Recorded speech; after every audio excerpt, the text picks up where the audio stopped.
Hi, welcome to this video. This is part three of my series by way of canine Staya. Again, a husband and wife team in terms of being trainers over in Russia. And again, I would highly encourage you to check out their channel. They got lots of great content showcasing how to do it right. And so again, the last video was talking about some of the actual specifics of the method. And a little disclaimer there is to be aware that you definitely want some professional help by way of trainers who are certified through this system. Okay. And just to, again, make sure things are lining up the right way. So here, let's place the one video again. We're talking about here with one of the trainers, again, talking about that push-pull method, how it's, generates focus, how it becomes its own standalone method too in terms of socialization.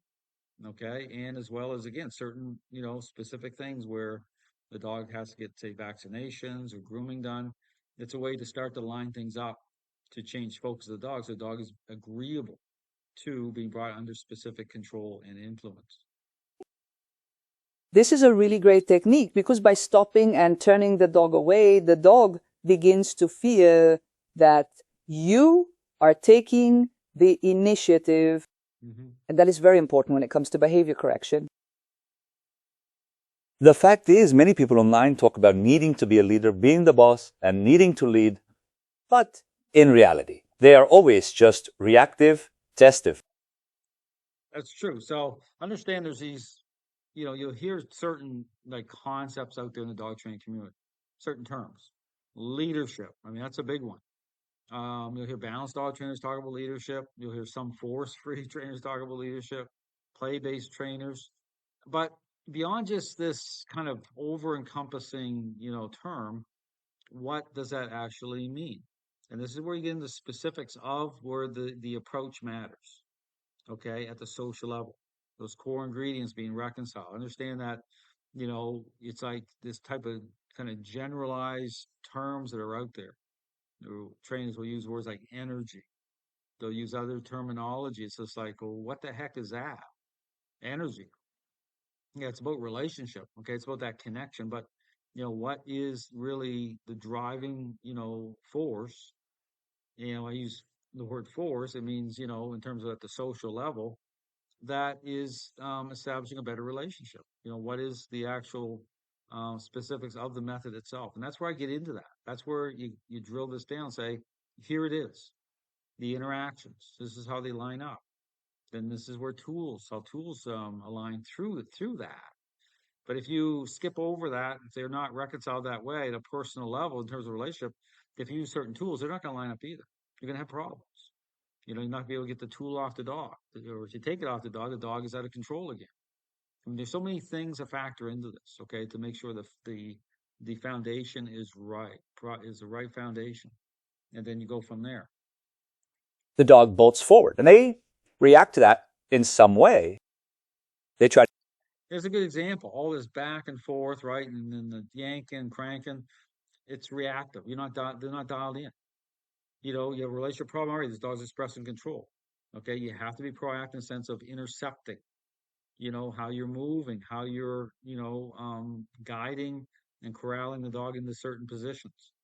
It's like being proactive doing that. You have to be proactive. So there's a way to do this. Otherwise, you're at the mercy of the dog jumping and moving and, and then you're yanking and cranking and it's a mess. That's what it turns into. And then bad things are going to happen anyway. You get pulled off your feet or get redirected on at a certain moment that you decide to correct the dog and the dog's expressing control. If you go watch the Tom Davis videos I did, you see a great example of that.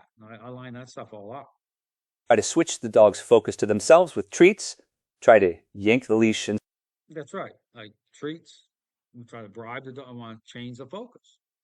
But think about that thing. It's like the context of focus. It's about relationship. But think about the permissive, parenting example. I mean, the permissive parent, they could say the child overly focuses on me. But what's the context of that in terms of the parenting style involved and the context of that focus? what underpins those responses that come from that focus, right? What underpins, what are the motives? You're sideways, right? It's permissive. Sure, you can get responses at a certain time, but you don't have a good relationship. Child's out of control. See, that's the thing. It's context here, but you have to dive deeper into this to see, okay, what does this mean in terms of about the relationship? Dogs are social animals. What's the context? See, and that's why dog training community there is no context. Okay, it's just assumed from the surface that it's good. See, that's ridiculous. Okay, that's how the dog training world is established. So no wonder there's problems all over the place. And so on. For us, our words never contradict our actions.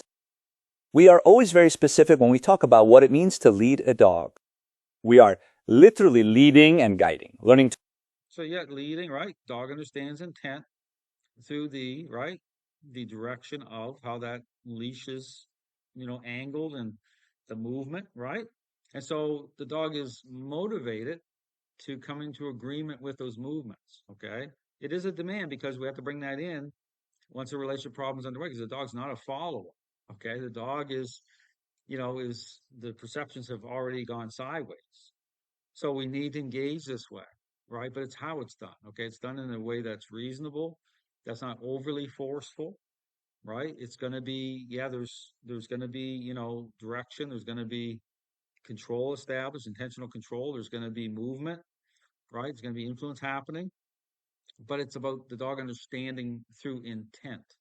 Like all those things factor in. It's about the themes I talk about, how this all lines up. This is why when I go back, I know I'll bring up with the whole Murdoch situation where the test happened with Grey Goose. Go watch that video. The dog locked down, right? And when everything was, the intent was there, influence control were reconciled, the leash method, it all was perfect. And then dots could be connected. Then he admits, oh, I got a reactive dog. Okay. I mean, but it's the working through. So there's a difference here is these trainers are moving through it, right? They're not stopping and the dog has a reaction. In fact, on another video, you see female trainer, she's standing there. It's a really great glimpse of what I'm talking about. The dog has a little bit of a reaction. The dog is like, she's standing still and the dog is like going into a little bit of challenge and she works through it. She doesn't get into it. She's just calm, right? She's just assertive, but not in a way in which you're trying to create a battle, right? And the dog came into agreement. The dog moved through it, moved forward. See, that's what I'm talking about, moving through it with the right attitude, the right person, the right method involved, right? So those things, it's all about the person. Understand that this is something that is generated inside the person to commit. And that's a big thing about the dog training community. Like all these trainers that are all upset, they're not willing to, you know, they're not willing to break out of this idea of things. Already their bent is already towards appearances and in this whole thing about moving through stuff. They can't, their response is to get defensive and go in the attack and try to. So it's like get the choice, but then don't complain because you get a reactive dog you can't fix. Okay, I mean understand that it's about the person. You got to move through it, right? So here, they're moving, right? They're asserting control of these dogs. In terms of the dog understanding intent, clarity's there to how the leash. So you got like two fingers on. He's just showing right here. He's kind of being purposeful with showing like the level of control of this dog. Like he's got two fingers, right? He's just showing that, hey, I'm not trying to pump this dog forward and go into, at a high physical level here. To notice these moments in time and see that he's using two fingers. And that's happens more so like the more agreeable the dog gets, then see it all transitions anyway, right? But it's like I call it wave crest another wave. There's got to be the movement from the dogs there, but you have to have for a period of time, control coming onto the dog and influence. It's got to crest right over that and kind of envelop the dog's movements for a period of time. Immediately redirect attention. And this is directly linked to our leash technique, Eric. In fact, it manifests as a fairly short leash with a micro tension present. Oh, there it is. Micro tension, right? What I call it, I call it baseline. So a better term here really is using like micro tension, right? Yeah, there's a baseline. So he's talking about a baseline right now, right? There's that level of, we talk through the collar, through the leash of control, right? Happening, right? It gives the dog, believe it or not, it gives the dog clarity. It gives the dog comfort. It really does. Okay. It takes stress off the dog because if you're in control, the dog doesn't have to be. And considering the fact you're in the middle of a relationship problem, okay, that baseline needs to be there. And it's just enough to, number one, it helps keep the collar up higher in the dog's neck. And you're dialed in a way that it allows you to be the theme, big theme I talked about being proactive. Okay, where there's already a level of baseline there, that micro, little bit of micro control, he called it. What do you call it here? Let's back this up. Present. This is exactly directly linked to our leash technique, Eric. In fact, it manifests as a fairly short leash, with a micro tension present. Micro tension, okay? Short leash, micro tension, right? So, control, right? So therefore, and here's how it works. So again, you have to be dialed in to understand that you're dealing with stinking thinking now. Okay, the dog look just isn't a look. Okay, you get that through this system as you get dialed into the dog's state of mind. But just as the dog starts to initiate fixation, then okay, because you're already got that level baseline, you work out that baseline so you can intercept those moments very quickly. Okay, just by adding to that baseline a little bit, it affects the dog's state of mind. The dog breaks contact, dog's head will turn back in towards, you'll see that in my videos, in towards. And then when it happens, and this is very subtle, this is why people go crazy in my videos because they don't, you see, you have to experience this, you have to actually show up, okay, invest. But when the dog, breaks that connection and is agreeable, right? So the head will turn towards, and you take a little bit off, and the dog feels that. You take just a little bit off. So it's like saying, well, if you give, I give, right? And so what that does is it makes sense to the dog. It's like I'm in communication with the dog. So it's very subtle, you'll see, because I need to keep you not coming down too far off that original baseline. And so and here's the other thing, incredible thing about that baseline does, okay? Kind of giving you some insider information here, okay? Is what it does is it forces the cards down on the table ahead of time, which means that when you have that level of control over the dog, and then whereas the dog in the past has been very, say, reactive to other dogs and like squirrels and stuff like that, the dog becomes now more desperate. Okay, it'll reveal truth to you, reveal the dog's attitude, state of mind ahead of time, so you don't get blindsided and pulled down. You can deal with this sooner because what that baseline does, it brings that desperation on, right? Because now squirrel's coming out and the dog realizes that you have that level of control already going. Okay, you're already in control. Dogs aren't stupid, and so they'll want to invest faster, right? They'll start to turn their head quicker. They want to because here's the thing is like, and really like write this down in your notebook. Okay, this is like a key statement here. You don't have to fight over that which you're already in control of. Think about what I just said. This is why appearances are so deceiving in your home environment. You don't have to, dog doesn't have to fight over that which they're already in control of. That's why they'll look pretty good.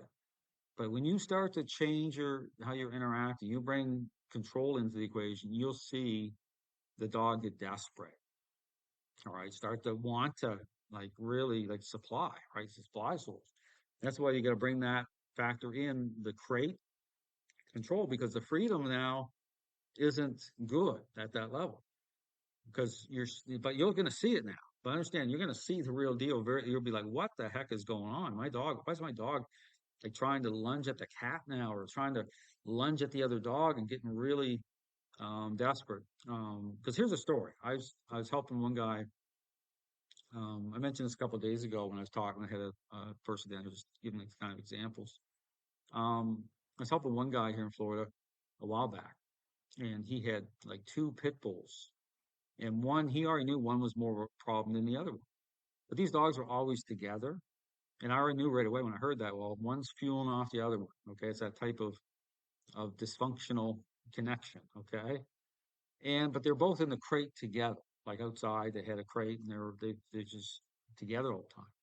And what I told him is like, no, we need to divide and conquer. These dogs need to be separate for a period of time as individuals, right? So as we get, get the owner ahead of both of them.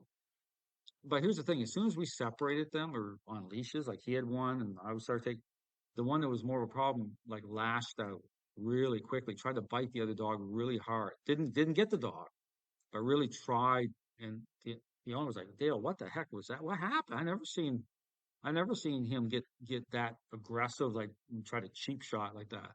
So I'll tell you what's going on. The dog understands they're being separated. The desperation factors here now. Dogs sense that. So really think about that.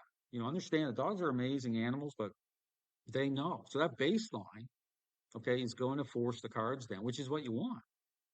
Like you want to be able to deal with stuff ahead of time, right? You want to be able to. So that baseline does several things that are helpful.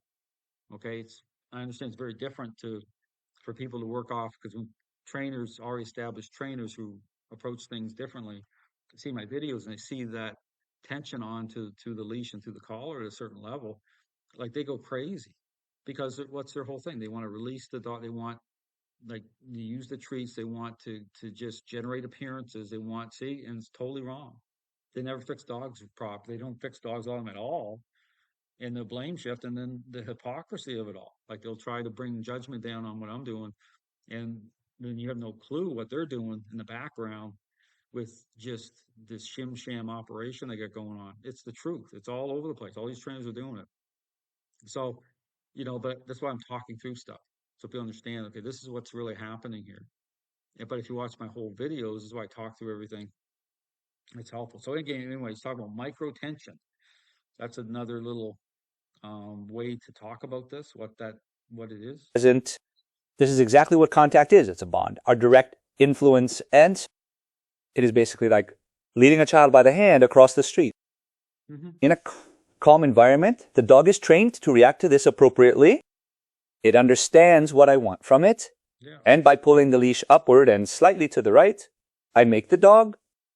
She got that push and pull going good. The only thing there is she's tapping the leash a little bit too much. You want to just, stretch. You want it to be like an elastic band, stretching a certain point, right, and then release. Because then it's keeping the dog's mind in. Okay. Because if you're tapping, you're releasing it. Okay. So typically the push and pull is just a straight up, and it's like pushing and pulling like an elastic band, but it's continuous. It doesn't jerk like that. That's different. Okay. If I'm nudging with the leash to intercept a moment, that could be effective to work for that in terms of a dog investing.